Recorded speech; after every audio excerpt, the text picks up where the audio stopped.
చెల్లిస్తూ మనం దేవునికి మన ప్రార్థనా జీవితాలు బలపడేటట్టుగా ఈ మాటలు రాస్తున్నాను. క్రైస్తవ సంఘంలో సహవాసం ఏంటి చూసినట్లయితే పౌలు గారు దేని కోసం వందనాలు చెల్లించాలని చూస్తే పౌలు గారు వందనాలు చెల్లించారు పత్రికలు రాశారు.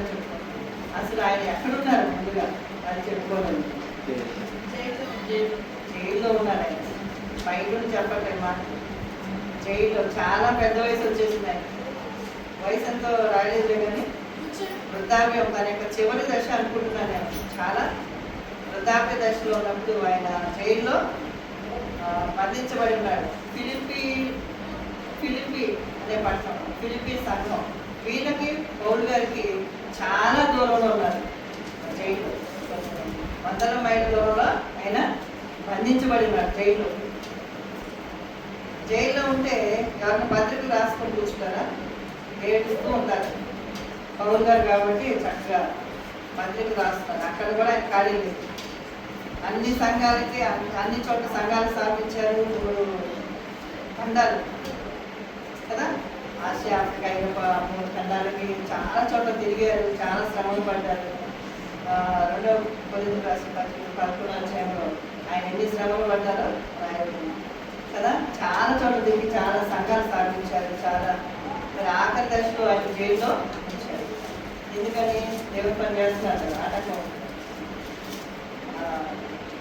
ఇక ఫిలిప్పీలో ఉన్నటువంటి క్రైస్తవులకి ఈయనకి చాలా దూరం ఉంది.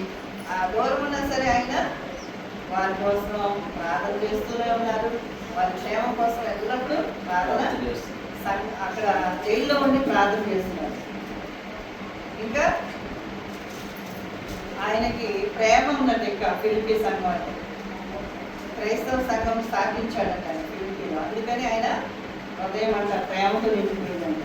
ఆ సంఘం ఫిలిప్పీ మరి ఎలా ఉన్నారు ఏంటో వారి కోసం నిరంతరం ప్రార్థన చేస్తున్నారు జైల్లో ఉంది. కాబట్టి పౌలు గారు ఏం చెప్తున్నారంటే ఫిలిప్పీలు రాసిన పత్రిక 1వ అధ్యాయంలో క్రీస్తు యొక్క దయారసమును బట్టి మీ అందరి మీద నేనెంత అపేక్ష కలిగి ఉన్నానో దేవుడే నాకు సాక్షి. వేరే సాక్ష్యం అవసరం, దేవుడు నాకు సాక్షి. నేనేం చెప్తానంటే ఆ సంఘం కోసం నా హృదయం ప్రేమతో నిండిపోయింది. చాలా ప్రేమ కలిగి ఉన్నాను ఫిలిప్పీ సంఘస్థులారా అని చెప్పి ఆయన రాస్తున్నాడు. క్రీస్తు యొక్క దయారసము బట్టి మీ అందరి మీద నేను అపేక్ష కలిగి ఉన్నా, ఆశ కలిగి ఉన్నాను. ఆయన యొక్క దయ, ఆయన దయ వల్ల నేను మీకోసం ఆశతో మిమ్మల్ని ప్రేమిస్తున్నాను, మీకు వస్తూ ఉంటున్నాను. కాబట్టి దేవుడే నాకు సాక్ష్యంగా ఉన్నాడు. వేరే వాళ్ళు ఎవరు సాక్షి చెప్పట్లా. అందు నిమిత్తము వారి నిమిత్తం పౌలు దేవునికి వందనాలు చెల్లించాడు. ఫిలిప్పీ సంఘం నిమిత్తము దేవునికి వందనాలు చెప్పాడు. ఈ యొక్క పౌలు యొక్క కృతజ్ఞత ప్రార్థన ఎలా ఉందంటే పరలోకంలో యేసు ప్రభు మన కోసం ఏం చేస్తున్నాడు? విజ్ఞాపన చేస్తున్నారు కదా. ఆ విధంగానే అంటే మన ప్రధాన యాజకుడు ఆయన, అందరికంటే ప్రధాన యాజకుడు, ఉన్నత మతాధికారిగా ఉన్నటువంటి అంటే మతకారిది. ఆయన మతాధికారి రాశారు కానీ ఆయన మాట్లాడారు కదా. కాబట్టి ఆయన మన కొరకు ఆయన విజ్ఞాపన చేస్తున్నారు. పరలోకం ఇంకా రక్షించబడ్డ వారి కోసం విజ్ఞాపన చేస్తున్నట్టుగా పౌలు గారు కూడా విజ్ఞాపన ప్రార్థన చేస్తున్నారు వ్యక్తి సంఘస్థుల కోసం. పాత నిబంధనలో ప్రధాన యాజకుడు ఆయన ఏం చేసేవాడు? ఆయనకి ఎదురుగా ఒక పథకం ఎదురుగా 12 రత్నాలు పొందినటువంటి ఒక డ్రెస్సు వేసుకునేవాడు. ఒక్కొక్క రత్నం మీద ఒక్కొక్క పేరు, 12 గోత్రాలు 12 పేర్లు. ఆ విధంగా చక్కబడినటువంటి ఆ యొక్క రాజు పొందినటువంటి ఆ యొక్క పథకాన్ని ఆయన ధరించేవాడు అనమాట. ధరించి దేవుని సహాయం కోసం ఆయన విజ్ఞాపన చేసేవాడు. దేవుని సన్నిధిలో మనుషులందరూ పాపాల నిమిత్తం ఈ ప్రధాన యాజకుడికి దేవునికి మధ్యవర్తిగా ఆయన విజ్ఞాపన అంటే పాప క్షమాపణ కోసం ఆయన అక్కడ విజ్ఞాపన ప్రార్థన చేసినట్టుగా మన ప్రధాన యాజకుడు యేసు ప్రభు కూడా మన కోసం జ్ఞాపకం చేస్తారు. పౌలు గారు కూడా ఫిలిప్పీ సంఘస్థుల కోసం విజ్ఞాపన చేస్తున్నారు. మనం కూడా విజ్ఞాపన చేస్తున్నాం ఇతరుల కోసం, విజ్ఞాపన ప్రార్థన చేస్తున్నారు ఇతరుల కోసం. అందరూ మరి ఇంకా మార్గం వారి కోసం, మరి చేసిన వ్యక్తి కోసం, సంఘాల కోసం, సముద్ర అడ్వెంటిస్టులుగా ఇతరుల కోసం మనం ప్రార్థన చేయాలన్నమాట. విజ్ఞాపన ప్రార్థన చాలా మంచిది.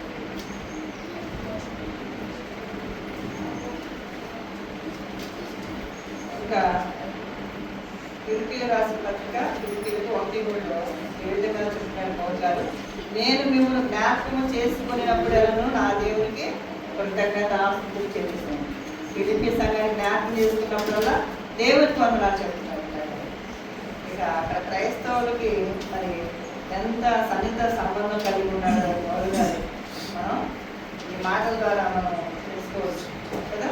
చాలా సన్నిహితంగా దగ్గరగా ఉన్నాడు కాబట్టి ప్రేమిస్తున్నాడు, మన కోసం ప్రార్థన చేస్తున్నాడు, విజ్ఞాపన చేస్తున్నాడు. యేసు ప్రభు లాగా శ్రమను కూడా అనిపించాడు, బాగా శ్రమలు. పౌలు గారు అనిపించిన శ్రమలు ఎవరు అనుభవించారు? ఆయన ఎన్నో శ్రమలు అనుభవించారు. ఇంకా నాకు శ్రమలు కావాలని అంటున్నాడు. ఇంకా శ్రమలు అనుమతించమని దేవుని ప్రార్థన చేస్తున్నాడు. శ్రమలు కావాలని ఎవరు కోరుకుంటారా? ఈ శ్రమ తీసే లిస్టు పెడతాం కదా.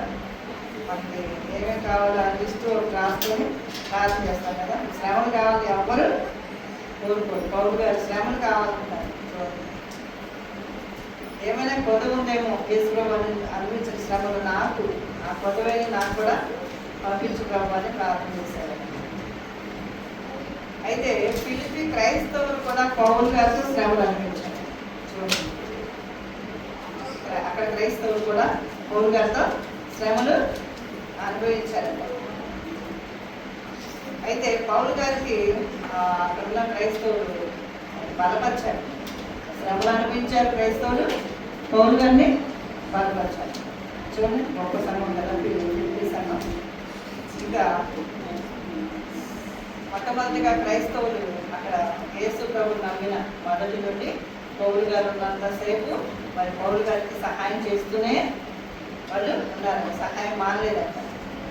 అందుకని పౌలు గారు వారి నిమిత్తము దేవునికి వందనాలు చెల్లించాడు. అదన్నమాట. ఫిలిప్పీయులకు రాసిన పత్రిక 1:4 పౌలు వారి నిమిత్తము చేయి ప్రతి ప్రార్థనలో ఎల్లప్పుడూ సంతోషంతో ప్రార్థన చేశాడు. ఎలా ప్రార్థన చేశాడట? సంతోషంగా ప్రార్థన చేశాడు, శ్రమలు వచ్చిన సరే కదా. పౌలు గారి గురించి మనం చదువుతూ ఉంటే మనకి ఎంత చదివినా చాలా ఆశ్చర్యం అనిపిస్తుంది అన్నమాట. పౌలు గారికి శ్రమలు పడ్డారు, ఇంత సువార్త పని చేశారు. ఆయన ఏర్పాటు చేసుకున్నారు. మొదటి పాఠంలో చెప్పుకున్నాం కదా, ఆయన ఇందు నిమిత్తం ఏర్పాటు చేసుకున్నారు పౌలు గారిని. దేవుడు శ్రమలు అనుభవించినారు కదా. అదే విధంగా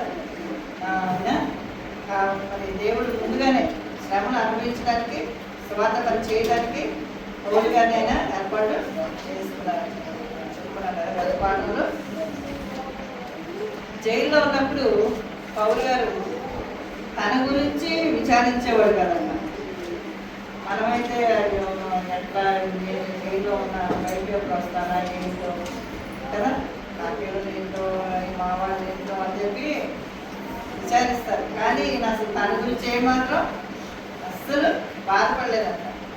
ఆ యొక్క సమయంలో దేవుని స్తుతిస్తూ ఆయన సమయాన్ని గడిపాడు. చాలా గొప్పవాడు కదా పౌలు గారు.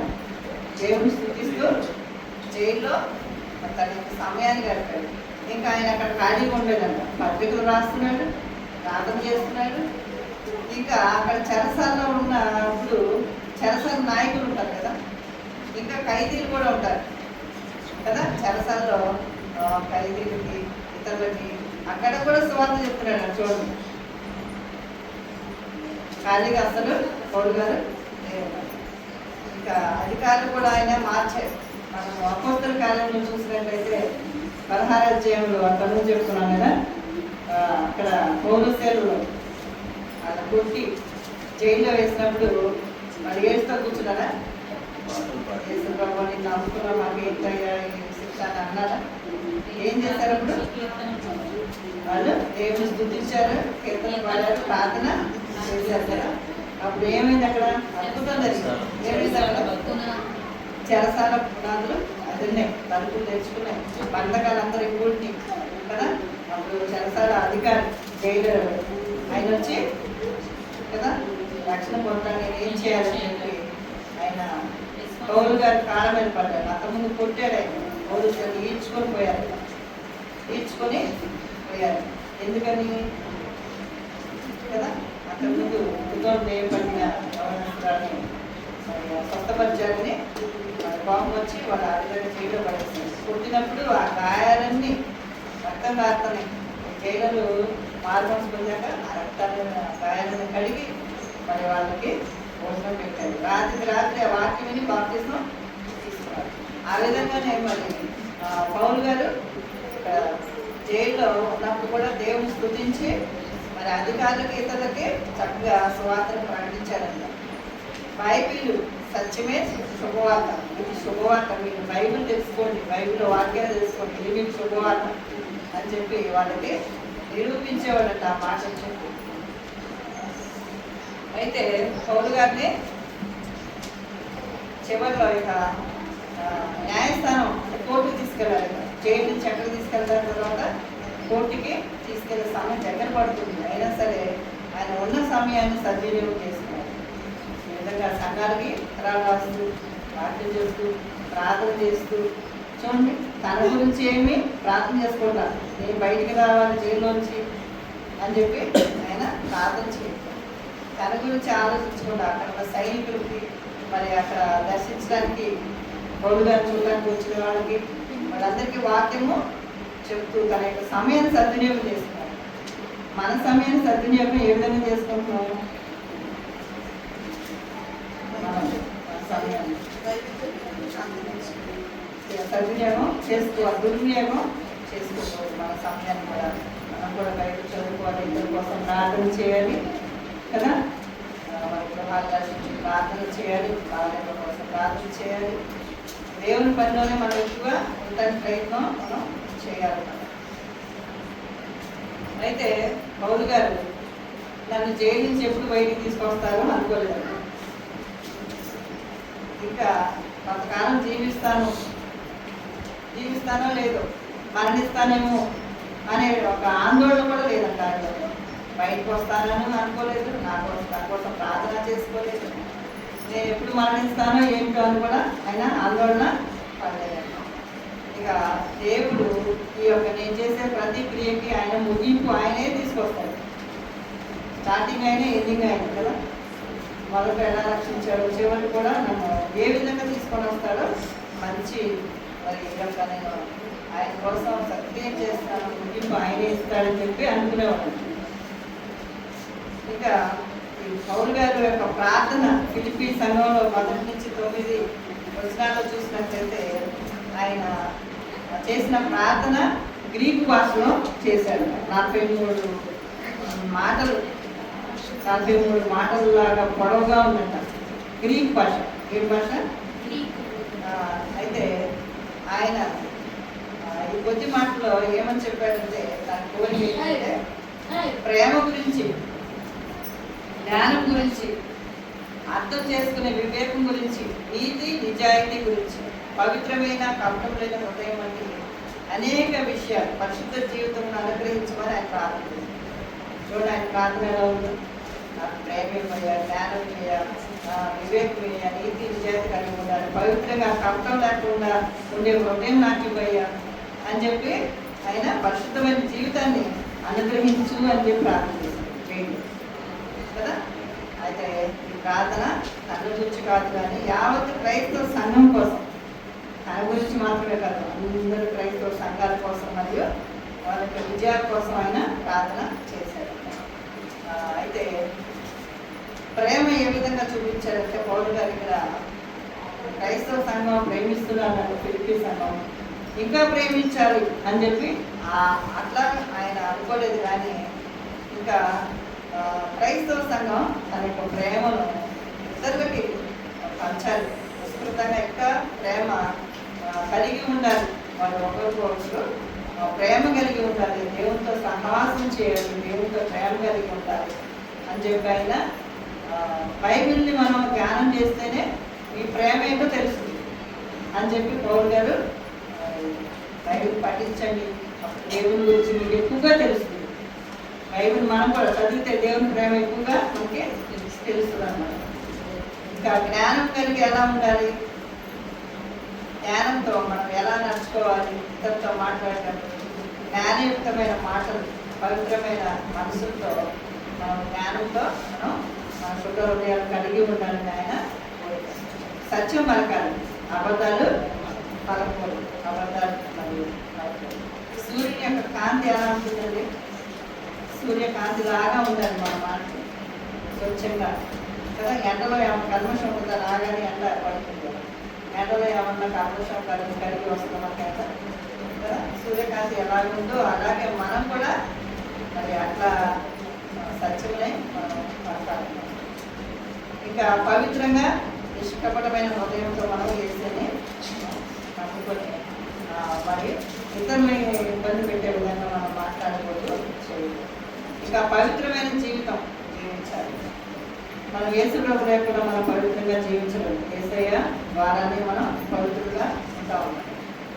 ఇంకా రోమీయులకు గలతీయులకు రాసిన పత్రికలు కూడా ఈ మాటలు వివరించారు. రోమా పత్రిక కూడా ఆయనే రాశారు కదా, గలతీ పత్రిక. మరి విధంగా పత్రికల్లో కూడా పవిత్రంగా మీరు జీవించాలని చెప్పారు. ఫిలిప్పీలు కూడా అదే మాటని ఆయన మాట్లాడుతున్నారు. ఆయన యేసు ప్రభు తిరిగి వచ్చే పర్యంతం మన ప్రేమ అంతకంతకు అభివృద్ధి చెందాలన్నమాట. అంతకంతకు మన ప్రేమ అధికమవ్వాలి. ఇంకా ఈ పౌలు గారిని జైల్లో వేశారని పెట్టారని ఫిలిప్పీలు కలతపడ్డారు, బాధపడ్డారు. ఎందుకని, ఎందుకు బాధపడ్డారు మనం అర్థం చేసుకుంటే, అంతకుముందు దాకా పౌలు గారు ప్రయాణం చేయలేదు. ఒక పెద్ద వయసు అయింది అనుకోండి, ప్రయాణం చేయగలరా? వయసులో చక్కగా ప్రయాణం చేయగలరు. బాగా వృద్ధులైపోయారు అనుకోండి, ప్రయాణం చేయగలరా? చాలా కష్టం కదా వాళ్ళకి. ఆ విధంగా మరి ఆయన ప్రయాణం అంతకుముందుగా చేయలేదని చెప్పి కష్టపడ్డారు. ఇంకా సువార్తను ప్రకటించలేదు, వెళ్ళలేదు. సువార్తను ప్రకటించడానికి అంత దూరం వెళ్ళి వార్త చెప్పడం కష్టంగా ఉంటుంది. అయితే యేసు ప్రభు రక్షకుడు అని చెప్పి యూదులందరికీ ఆయన చెప్పడానికి కూడా ఆయనకి చెప్పలేకపోతారు. పెద్దలు అయిపోతారు, పెద్ద వయసు కదా. ఇంకా క్రైస్తవ సంఘాలని స్థాపించగలేక పెద్ద వయసు ఎక్కువ కదా, ఓపిక నశిస్తుంది కదా. ఇంకా వాళ్ళ క్రాప్స్ ఇంకా అక్కడక్కడ వెళ్ళి సంఘాలను స్థాపించడం కష్టం అని చెప్పి వాళ్ళు కష్టపడ్డారు. అయ్యో పెద్దలు అయిపోయారు అని చెప్పి వాళ్ళు బాధపడుతున్నారు. అయితే పౌలు గారి యొక్క యోగక్షేమాలు ఎలా ఉన్నాయి, జైలు అని చెప్పి ఎపుఫ్రోదితునికి పంపించారు. ఆయన ఎలా ఉన్నాడు సమాచారం అని చెప్పి ఒక వ్యక్తిని పంపించారు. ఆయన పేరేంటండి, ఎపుఫ్రోదితు అనే వ్యక్తిని జైలుకి పంపించి యోగక్షేమాలు కనుక్కోరామని చెప్పి ఫిలిప్పీ సంగతులు పంపించారు. అయితే ఆయన ఏం చెప్తున్నారు పౌలు గారు? మళ్ళా పౌలు గారు ఏ వర్తమానం పంపిస్తున్నారు చూడండి. ఆ యొక్క వర్తమానం చూసేంట వీళ్ళకి చాలా ఆశ్చర్యం వేస్తుందండి. మరి పౌలు గారు అనుకుంటారంట, నన్ను చెరసాల్లో వేయడం దేవుని యొక్క వరం. ఎవరైనా అంటారు అన్నమాట, నన్ను జైలు చేశారు, చాలా పెద్ద వరం కానీ ఎవరైనా అనుకోవడానికి చేస్తున్నాను తెలుసా? ఎవరు అనుకోరు.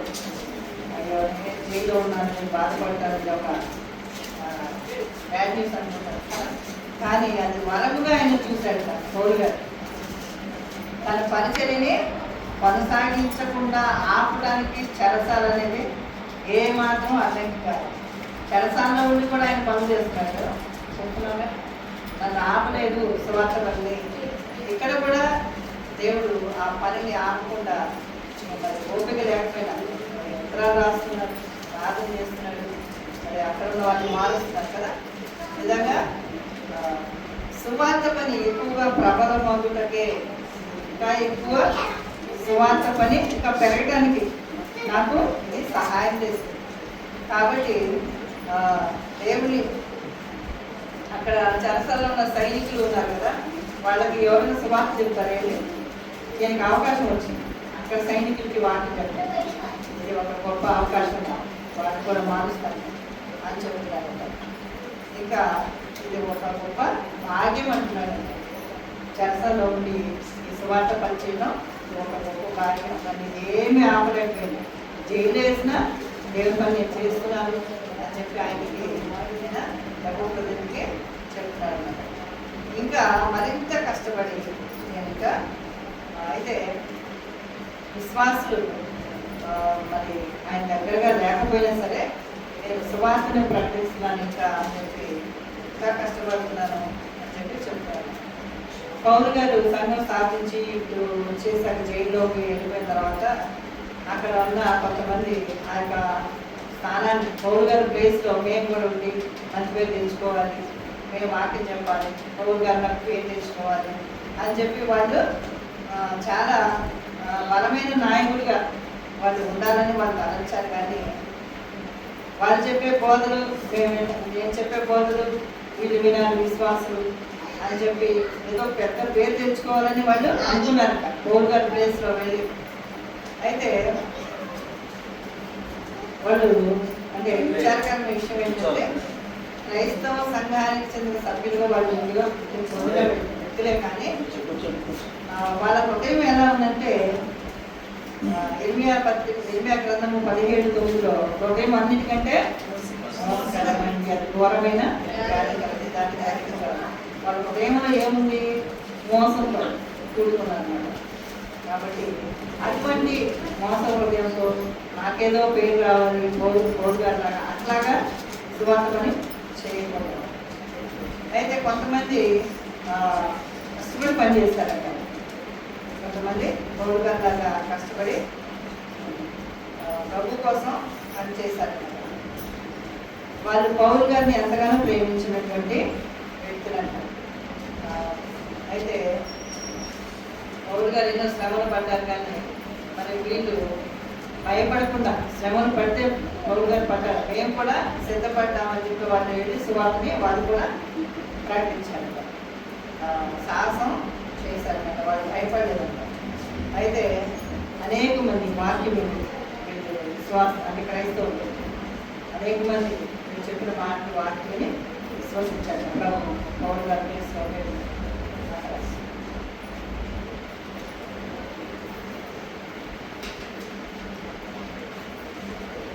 ఫిలిప్పీలో ఉన్న క్రైస్తవులకి కొలొస్సేలో ఉన్న క్రైస్తవులకి వ్యత్యాసం ఏంటి? ఆ వ్యత్యాసం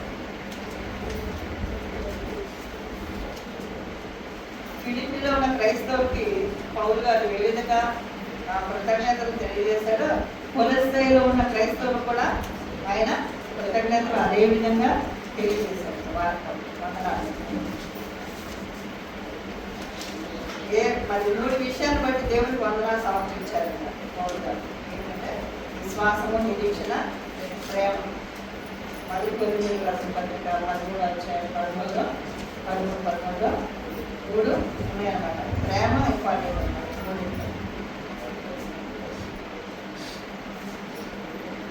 అక్కడ క్రైస్తవులు కూడా ఆయన పొగిడాడు అన్నమాట.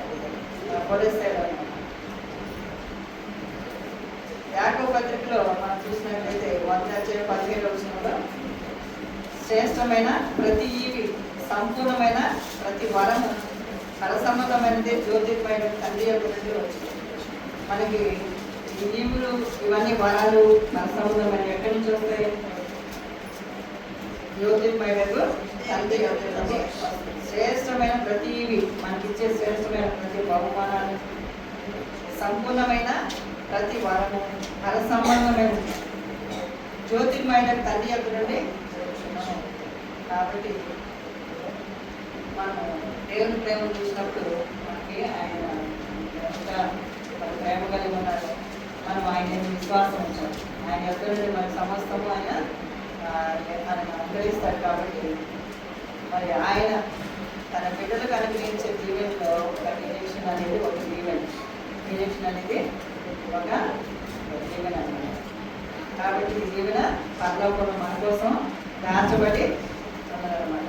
అది మనకి స్వాస్థ్యంగా వాడవారిని స్వాస్థ్యం, క్షయమైనది, నశించిపోయేది కాదు, నిర్మలమైనది, వాడవారిని స్వాస్థ్యము మనకు ఆయన అనుగ్రహిస్తారన్నమాట. 1 పేజీ పత్రిక 1:4 వాడవారిని స్వాస్థ్యం మనకి ఇస్తారని ఆయన పేరుగా రాస్తున్నమాట. ఈ యొక్క శుభవార్త మనకి శుభవార్త కదండి. వాడవారిని అక్షయమైన మనకి ఇస్తున్నారని శుభవార్త నమ్మదగినది, మనం విశ్వసించాలని చెప్తున్నారు పౌరు గారు. మనం శుభవార్త అనేది ఎక్కడి నుంచి వస్తుంది? బైబిల్ నుంచి మనకి శుభవార్త వస్తుంది. మనం ఆయన వాక్యాన్ని నమ్మాలన్నమాట. దేవుని వాక్యము ఎందరైతే బైబిల్ నమ్ముతారో వారి జీవితాల్లో దేవుని వాక్యం పనిచేస్తుంది. నమ్మితేనే పనిచేస్తుంది, నమ్మకపోతే పనిచేయదన్నమాట.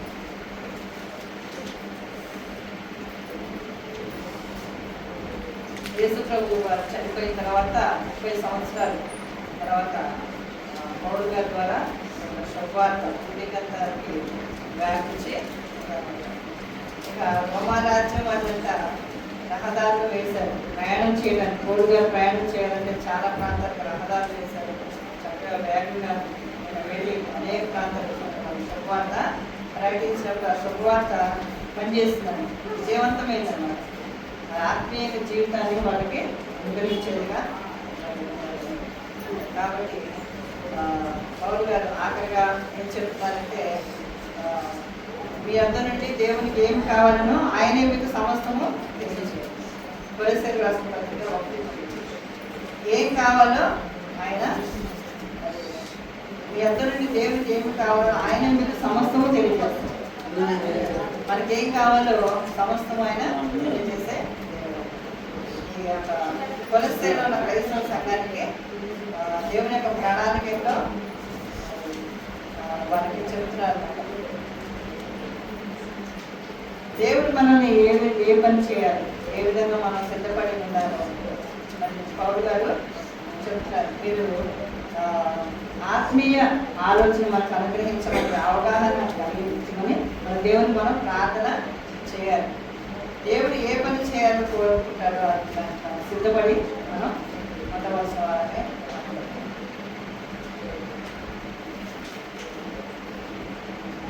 ఈ విధంగా కొలస్సీయుల కోసం పౌలు గారు ప్రార్థన చేస్తున్నారు.